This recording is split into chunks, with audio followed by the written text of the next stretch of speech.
time to invite our brand new Speaker of Parliament to come and address us.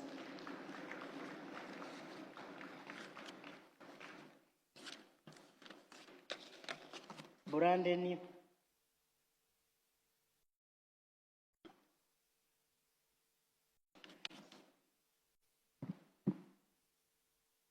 Thank you, the Right Honourable Prime Minister,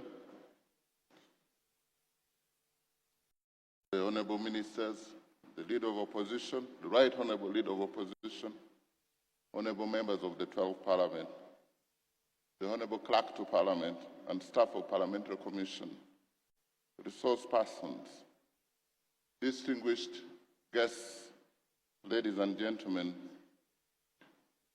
let's put our hands together again for the Prime Minister, and then for the Leader of Opposition, and for the two other speakers who are our development partners. I welcome you all today to this induction seminar for members of the 12th Parliament. This is part of the fundamental foundational processes by the Parliamentary Commission for the progressive adaptation of members of the 12th Parliament to the workings of the legislature and to adequately tool them for the efficient and effective discharge of their roles and responsibilities. This tailor-made induction is a recognition of the importance of adequate preparation as an enabler of success. As you accelerate your learning curve, this induction will sharpen your grasp of parliamentary practice, processes, and procedure, parliamentary committee operations, and the general workings of the government, among others. The citizenry of Uganda has huge expectations of the 12th Parliament, especially at a time when government has set an ambitious socio-economic transformation agenda. This knowledge and skills, the knowledge and skills gained from this induction will be a catalyst for greater responsiveness in addressing the needs and aspirations of our people. Over the next few days, you will have the benefit of listening to and interacting with various resource persons on a variety of carefully selected thematic areas. I implore you to listen, learn, participate, and deliberate extensively with the awareness that learning is a precondition for progress and lifelong process. Under my leadership as your humble Speaker, the Parliamentary Commission will cause periodic capability and enhancement interventions in its work plan to ensure regular tooling and retooling of members of the 12th Parliament in pursuit of a more efficient and effective legislation. At the next sitting of the House, as you've already heard, parliamentary committees will be constituted in furtherance of Article 90 of the 1995 Constitution. Besides boosting your representative role as members of Parliament, parliamentary committees will provide you with an opportune platform to exercise the knowledge and skills acquired during this induction. I urge you to use your time here well and also in the committees by first and foremost being present and committed to parliamentary work. And if I want to pause there a bit, if I was the chair of the committee today, supposing Committee of Natural Resources was sitting, what I used to do was to award good behavior, members who are present always and who are participating. And when you go back to your committees, it's a very good method to use, how you get members who will be present and committed to parliamentary work. And for those of you who came here on time, I want to put my hands to clap for you. I came with the government chief whip, and I believe you saw those who are committed to parliamentary work.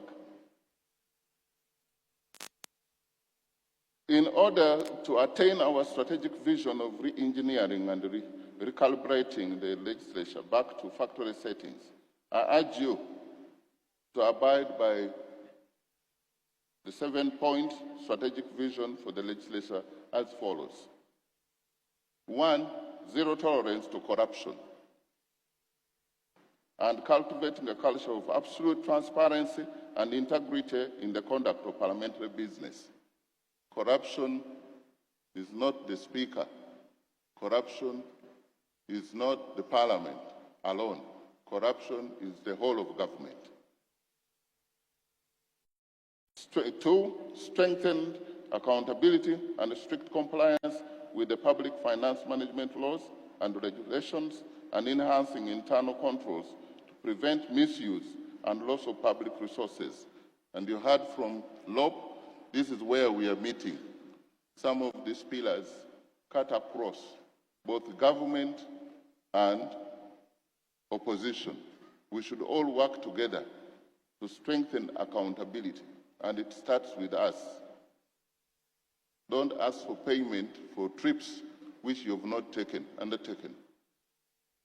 Don't come and sign in the book of attendance when you did not attend committee meetings. Don't go and get money for field trips where you've not been. Accountability starts with us. And as Parliament, if we can say zero tolerance to corruption and then strengthen accountability, the Prime Minister's work will be easier. When they come to us, they will come when they are clean. The Auditor General's work will be easier. The reports will be clean reports. Because that's why I say it starts with us. 3, evidence-based legislation by promoting rigorous, fact-driven, and well-researched legislative deliberations. We expect ourselves after this election that when you rise to speak, you'll speak from facts. You will have evidence. You will not be bringing a WhatsApp discussion or a fake news in Parliament. You will speak, and even if the Prime Minister does not like what you are speaking, she will say, I have nothing useful to add. Because it is fact, evidence-based, well-researched, because we have a whole department of research. 4, people-centered legislation by prioritizing the needs, voices, and aspirations of the citizens in all parliamentary activities. And the key word here, all parliamentary activities. As you debate in that house, you know our primary role is to meet, prioritize the needs, the voices, and aspirations of the citizens of Uganda in all our parliamentary activities. 5, results-based budgeting by focusing legislative resource planning and expenditure to tangible, quantifiable, and measurable outputs and outcomes. Here, as you could have already heard, because some of the reforms we're going to do, I'm waiting for the Parliamentary Commission, so that when it is in order, I don't want to be a one-man show. We want to process them. We had, the first thing I heard from the clerk was that I asked, are the committees well facilitated? And he told me there's a deficit that government did not give us. We had a deficit of about 10 billion. So that's why you've heard informally that some money which was in the office of the Speaker, which I would have loved to have, because that money helps me and you people.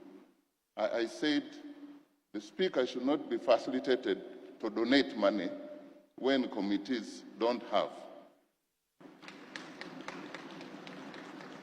So I wish you knew the reason for giving that money back to, you would not have clapped. My expectation as Speaker is that when now you have these monies, you will not be asking for kitu kidogo from the ministries and departments and agencies. We want a parliament that we can be proud of. If you are going for the field, Parliament should be able to facilitate the members fully.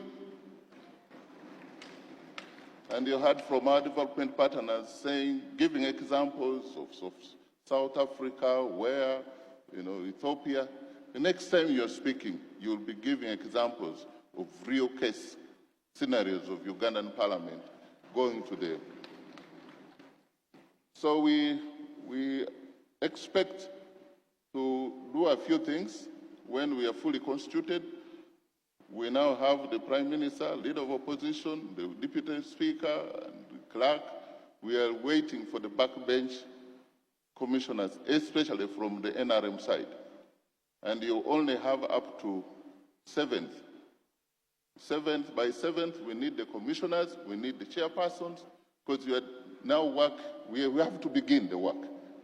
So some of the monies, and that the implication of me returning money to Parliament, Parliamentary Committee, would mean that the office of the Speaker will not have as much to,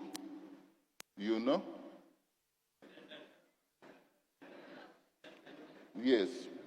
So we have to decide, should the Speaker have these monies that I be handing over, or should we have a Parliament that will function? So I made that proposal, which will be processed through the Parliamentary Commission, and you'll get to know part of the reforms. 6, open Parliament that fosters transparency and upholds professionalism and a collaborative working relationship with the media and other stakeholders. We believe that when you are open, you'll be honest. So you can't fear the media. And the media would be our partner to transmit the information that we are doing to the members of public. So unless you, Parliament, you say we should close, but that's my proposal, that we should be with an open Parliament, which is accessible, which fosters on transparency. Transparent, there should be no mysteries about the decisions of Parliament or what the Speaker would be doing. I think it's a good thing that we allow, unless the media begins to abuse that. But we have some media specialists who are now in the House. The Speaker will also restore. We shall be having periodic press breakfasts with the media where we can engage them more vigorously so that they know the truth, so that they can report from factual point. The 7th one, proactive oversight, in which Parliament, through its committees, conducts real-time and effective monitoring and evaluation of government institutions and programs and duly reports back. Honourable members, you heard from the UNDP was saying how Parliament can help government fast-track some of the projects. I said on the first day that we should not be waiting for Auditor General's report. We are going to disrupt some of these things. We know a road, we've given money through the national economy process, through either loan. This Parliament should be able to go and also oversee. And when we are going, we can ask the Prime Minister and the line ministers to go and oversee what is being done, other than waiting to do a post-mortem when it is too late. Your presence there, it's not that we ask for any bribes from the contractors. No, but to put pressure on behalf of Ugandans that we need this work done and done well. That one, we need your support so that we can be proactive in our oversight role. And there should be planning about the oversight. Every committee has every sector committee will be having projects. And my view, as the former chairman of the committee, is that there should be certainty in our budgeting and financing. The old, I say Honorable Katuntu here, I found him in Parliament. I'm glad that he has left when I'm the Speaker, because he would be torturing me every day. But you know that I have no option but to say that I'm glad you've left. But we have brought him here to share his thoughts. But the Parliament committees should be very attractive, beginning in this 12th Parliament, so that where members, that is where you will show your skills, your abilities, you speak more, you are more resourceful in the committees.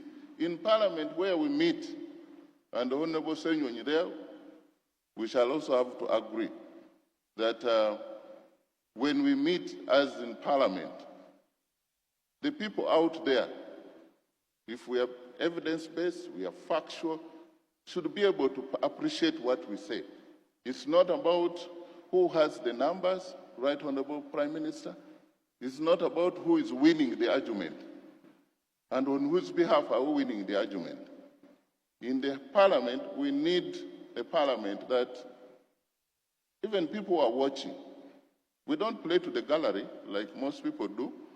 They say certain things on the camera in the plenary because they want to account to, or scandalize Parliament. Parliament is our home. I hope you will be told here. You will be told. It's where we belong. The Prime Minister belongs there. The Vice President belongs there. And somebody who will be talking to you about probably separation of powers, they will have a more to see how we meet at one point. That the separation, yes, is there, but we meet at one point. The executive pays members of Parliament. Members of Parliament approves appointment by the executive, by the president. There's interlink and interrelationship. So when a committee has made a work plan, that work plan is costed. That costed work plan goes through, and the clerk with his technical people, they approve that. There should be no change. The money which was planned for must stay in that committee to do the work that that committee has planned to do. I can promise you, because the only person who has the power to change the funds would be me. But you accepted me, a modest speaker, that I will be modest. So sometimes when you come to me and you ask me, you put me under temptation to remove money from one committee, then I give you to build a church. I will say no. And also when the money is finished in your committee, you just know that was the plan for the financial year, so that we are not stressing ourselves. So as we are here today for the next few days, we are here to learn together. Some of you have been in Parliament before, some have been, you have different capacities. But here, let's learn together. And the Right Honorable Prime Minister, though they have asked me to come and only open, I have also told the LOB, we shall open, but also we have constituencies, but we shall be sitting here throughout the training, the induction, so that we learn together. So therefore, honorable members, with those very many words, I take this honor to declare the induction seminar of members of the 12th Parliament officially open, and thank you for your kind attention.